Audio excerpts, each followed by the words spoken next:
এটাই যে বোধে এই মুহূর্তে দাঁড়িয়ে শোক পাথর হয়ে সেখান থেকে প্রতিজ্ঞা উদ্গাত হয়ে সবাই আমরা জ্বলছি এবং সবাই প্রতিজ্ঞাবদ্ধ হচ্ছি। এবং আমি দুটো তিনটে কথা সবার সামনে বলতে চাই, কারণ সবাই কথা বলবেন, এই মুহূর্তে আমরা সবাই শুনতে চাইছি অন্য কারোর কথা। আমার মনে হয় এটা সেটার সময়।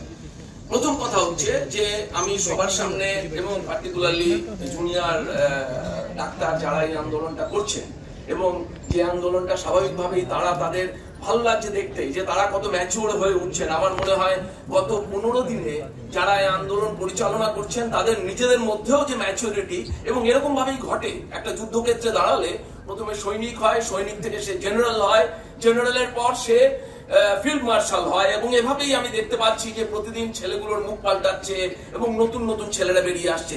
এটা দেখে আমার মনে হয় এই আন্দোলনের সব থেকে বড় ফসল, এবং আমরা আশা করব এই যে আন্দোলন থেকে যে ছেলেগুলো বেরিয়ে আসছে আগামীর বার্তাবহ হয়ে তারা আগামীতে আমাদের ব্যবস্থাকে পথ দেখাবে। এখন আমি কেন এই কথাটা বলছি সেই প্রসঙ্গে আসি। আমরা সবাই জানি যে আমরা চিকিৎসকরা স্বাভাবিকভাবেই দুদিন বাদেই আবার নিজেদের কাজে মগ্ন হব, এবং সেটাই মানুষ প্রত্যাশা করে, এবং সেই মগ্নতায় আমাদের সময় থাকে না আশেপাশে তাকিয়ে দেখার প্রতি মুহূর্তে, সকালে খবরের কাগজ পড়া, রাতের বেলা টিভি নিউজ শোনা ছাড়া কি ঘটনাগুলো ঘটছে সেগুলোতে নিজেদেরকে মিলিয়ে দেওয়া খুব বেশি হয়ে ওঠে না। এখানেই হয়েছে বিপদ। আমার বারবার মনে হয় যে আমাদের এই যে বেশ ভালো আছি এই মানসিকতাটা এবং সময়ের স্বল্পতার ফলে এইরকম একটা অবস্থার সুযোগ নিয়েই কিন্তু এই যে দঞ্চক এবং এই যে প্রতারক এবং যে অকাল কুষ্মান্ডের দল, নীল জামা, বেগুনি জামা এবং নানান রূপে তারা উদ্ভাসিত হয়ে মেডিকেল কলেজ এবং আমাদের প্রতিষ্ঠানগুলোকে পরিচালিত করছেন, এবং একটা অদ্ভুত অন্ধকারের সুযোগ নিয়ে তারা কিন্তু এখান দিয়ে উঠে এসছে। আমি সেই জন্য প্রত্যেককে বলবো যে এই যে শোক, আহত ভাব, রাগ, সুপ্রিম কোর্টের দিকে তাকিয়ে থাকা, এই সবকিছু কিন্তু কোনো একটা সময়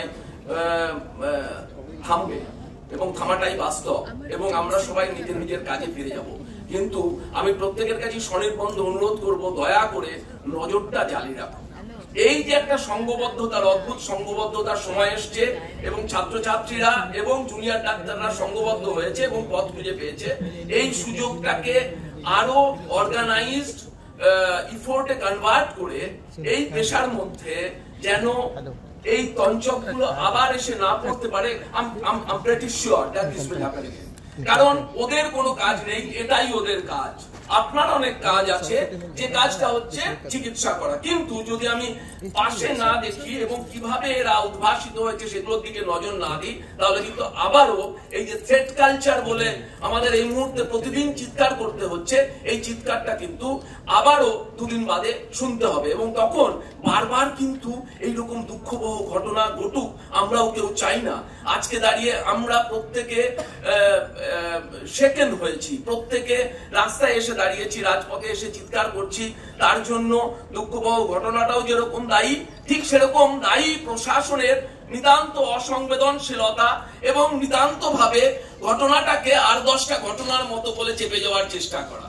আমরা প্রত্যেকে যদি ভেবে দেখি, আমার মনে হয় যেভাবে প্রথম দিন থেকে ভুল পদক্ষেপ নিয়ে প্রশাসন এবং সরকার এগিয়েছে, তাতে করে কিন্তু প্রত্যেকের চোয়ালগুলো আরো শক্ত হয়েছে, এবং এরকম ঘটনা আর ঘটতে দেব না এই প্রতিজ্ঞাটা আরো দৃঢ় হয়েছে। তো কাজেই ঘটনা এবং রিয়াকশন টু দ্য ঘটনা দুটোই বোধহয় একটা ঘটনাকে কেন্দ্র করে ঘটেছে, সেগুলো আবার না ঘটুক। কিন্তু যদি আমরা নজর না রাখি তাহলে এরা কিন্তু আবারও এই মঞ্চে এসে দাপাবে, সেটা 2 মাস পরেই হোক, 3 মাস পরেই হোক। আমি কথাটা কেন বলছি, আমি উত্তরবঙ্গ মেডিকেল কলেজের ছাত্র, খুব বুকে ব্যথা লাগে যখন দেখি নর্থ বেঙ্গল লবি এই শব্দটা বারবার শুনতে হয়, এবং আমরা পরিষ্কার ভাবে বলতে চাই উত্তরবঙ্গের বেশিরভাগ ছাত্র এই লবি বলে যেটাকে আপনারা প্রত্যেকে খবরের কাগজে দেখছেন, মিডিয়ায় দেখছেন, আমরা প্রত্যেকে এটাকে ঘৃণা করি শব্দটাকে। এটা অপরাধীদের লবি এই হিসাবে পরিচিত হোক, এবং সেই অপরাধী সব জায়গায় বিস্তৃত। উত্তরবঙ্গ বলে তাকে চিহ্নিত করার কোনো অবকাশ আছে বলে আমার মনে হয় না। আমার মনে হয় এখানে যারা আছেন তারাও সেটা মনে করেন না। দ্বিতীয়ত যেটা আমি বলতে চাই এবং যেটা খুব পরিষ্কার ভাবে আমাদের মাথায় রাখতে হবে, সেটা হচ্ছে আমি অন্তত খুব বেশি ভাবি না যে আগামীকাল সুপ্রিম কোর্টে বিরাট কিছু একটা যুগান্তকারী নির্দেশ দিতে চলেছে, যেটা করে আমাদের প্রত্যেকের বুকের ভেতর জ্বলতে থাকা আগুন দপ করে নিভে যাবে। আমার মনে হয় এটা হওয়া উচিত নয়। এবং সুপ্রিম কোর্ট বা ভারতবর্ষের বিচার ব্যবস্থা এতটা সোশ্যালি সেন্সিটিভ হয়েছে, অথবা মানুষের দাবি এবং মানুষের ভাষাকে বুঝতে শিখেছে। এটা তো ঘাসের ভাষা এই মুহূর্তে দাঁড়িয়ে সারা ভারতের ভাষা, এবং শুধু পশ্চিমবঙ্গের ভাষা নয়, কোনো একটা জায়গার ভাষা নয়। কাজেই যেটা বুঝে নিতে হবে যে সুপ্রিম কোর্ট কি বলছে তার উপর নির্ভর না করে আমাদের পরবর্তী পদক্ষেপগুলোও ভেবে নেওয়া দরকার, এবং পরবর্তী ভাবনাগুলোও ভেবে নেওয়া দরকার। আমার মনে হয়, আবারও বলছি, আমার গত 20 দিনের জুনিয়র ডাক্তার ফ্রন্টের পথ চলায় মনে হয়েছে সেই প্রতীতি আছে যে তারা সেই পথটাকে বেছে নিতে পারবেন, এবং তাদের কোনো পেছন থেকে কাউকে বলে দেওয়ার প্রয়োজন হবে না। হয়তো কিছু গাইডেন্সের দরকার হতে পারে। তৃতীয়ত যে বিষয়টা আমি আবারও বলতে চাই সেটা হচ্ছে যে অবভিয়াসলি মঞ্চে এসে কোনো এস্টাবলিশ পলিটিক্যাল লিডার কি করতে হবে সেটা বলে দিক, এটা ছাত্ররা যেমন চাইছেন না, আমিও তার সঙ্গে সহমত, কিন্তু দয়া করে ডিপলিটিসাইজেশনের ডাক দেবেন না, এটা আমার ব্যক্তিগত অনুরোধ। এবং যেটা করা দরকার, যে ডাকটা বরঞ্চ দেওয়া উচিত, সেটা হচ্ছে ডিসেন্ট পলিটিক্স আসুক ইনস্টেড অফ ডিপলিটিসাইজেশন। কারণ পলিটিক্স ছাড়া তো ব্যবস্থা চলবে না। আমাদের দুর্ভাগ্য যে আমরা একটা ইনডিসেন্ট, একটা করাপ্ট পলিটিক্স এর মধ্যে পড়ে পথ হারিয়েছি, এবং আমরা পথ হারাইনি, পলিটিক্স পথ হারিয়েছে, এবং যার ফলে অ্যাডমিনিস্ট্রেশন পথ হারিয়েছে। আজকে দাঁড়িয়ে সেই অ্যাডমিনিস্ট্রেশন নড়ে চড়ে বসেছে বলেই মণি আমার ভাই, মণির মতন প্রাগমাটিক প্রশাসকও এই ঘরটা খুলে দিতে বাধ্য হয়েছে। আমি আবারও বলছি, ও সংবেদনশীল, ও ভীষণ প্রাগমাটিক, কিন্তু আজকে যে এই ঘরে বসে এইরকম একটা সমাবেশ করতে দিয়েছে, ওর প্রথমে নিজেই বললেন, সেটার মূল কারণ হচ্ছে পরিমণ্ডল এবং চারিদিকের জ্বলতে থাকা আগুন। সেই আগুনে যে আজকে বাধা হয়ে দাঁড়াবে তাকেই কিন্তু শেকল খুলতে হবে, ব্যারিকেড তুলতে হবে, এবং এই জায়গাটা এস্টাবলিশ হয়েছে বলে আজকে কিন্তু এই ঘটনাগুলো এভাবে ঘটছে, এবং আমরা সবাই আশা করি আগামীতে এভাবেই ঘটবে। চতুর্থত এবং আমার শেষ যে প্রশ্নটা আমি সবার সামনে রেখে যাব, সেটা হচ্ছে আমাদের কিন্তু সমস্যার গভীরে ঢুকতে হবে। আমাদের অনেক সময়ই মনে হয় যে আমাদের এরকম একটা ঘটনা ঘটেছে, কিছু ক্রিমিনাল ঘটিয়েছে, আমরা ক্রিমিনালগুলোকে জেলে পুরে দিতে পারলেই সব সমস্যার সমাধান হয়ে যাবে। আমি আবারও বলছি, না, এরকম ঘটবে না।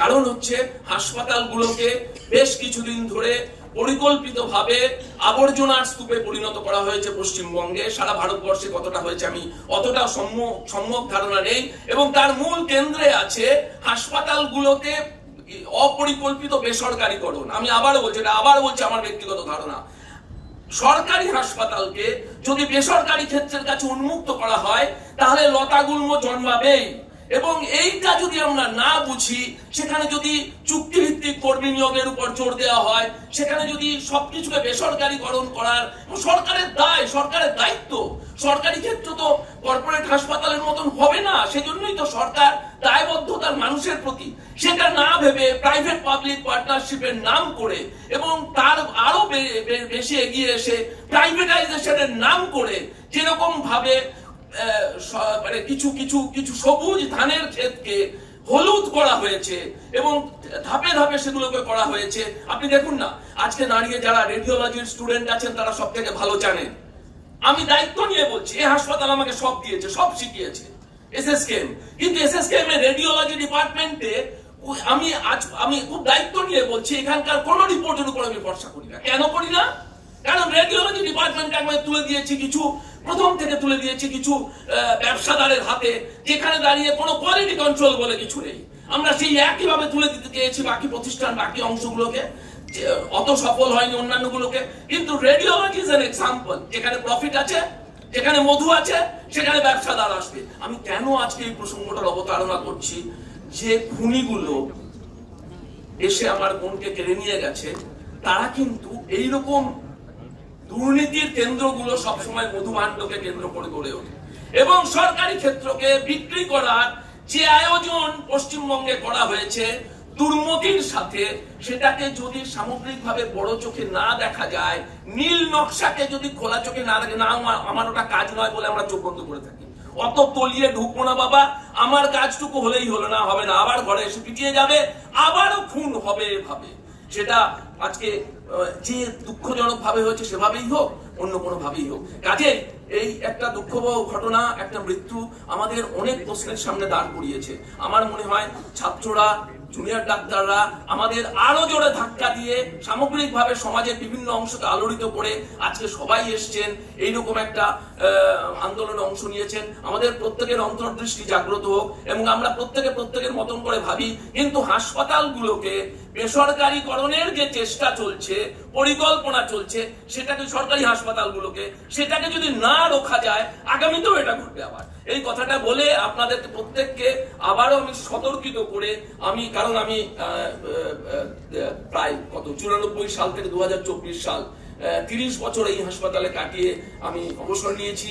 2 মাস আগে আমি এই হাসপাতালের প্রতিটা ইভলিউশন দেখেছি এবং এই হাসপাতালের কিভাবে হাসপাতালকে আরেকটা কথা বলে যাই, এটা মাথায় রাখবেন, পুলিশ দিয়ে চিকিৎসা কেন্দ্রে নিরাপত্তা হতে পারে না। আমি যখন হাউস স্টাফ হয়ে হাসপাতালে ঢুকেছিলাম তখন বোধহয় পুলিশ ফাঁড়িটা ছিল না। হাসপাতালের পুলিশ ফাঁড়ি যখন থেকে এসছে তখন কিন্তু নিরাপত্তা, আজ পর্যন্ত সরকারি হাসপাতালে বা কোনো হাসপাতালে কোনো ঝামেলায় পুলিশ এসে চিকিৎসকের পাশে দাঁড়িয়েছে, রক্ষা করেছে, আমি আজ পর্যন্ত দেখিনি। আমার মনে হয় নিরাপত্তার প্রশ্নটা আমাদের অন্যভাবে ভাবা দরকার এবং সেটাকে পুলিশ নির্ভর না করে অন্য কোনভাবে করা যায় সুচিন্তিতভাবে ভাবা দরকার। আমার মনে হয় এখন ভাবার সময়, সঙ্গে সঙ্গে প্রতিজ্ঞাবদ্ধ হওয়ার সময় এরকম একটা দুঃখবহ ঘটনার প্রেক্ষিতে দাঁড়িয়ে। ধন্যবাদ।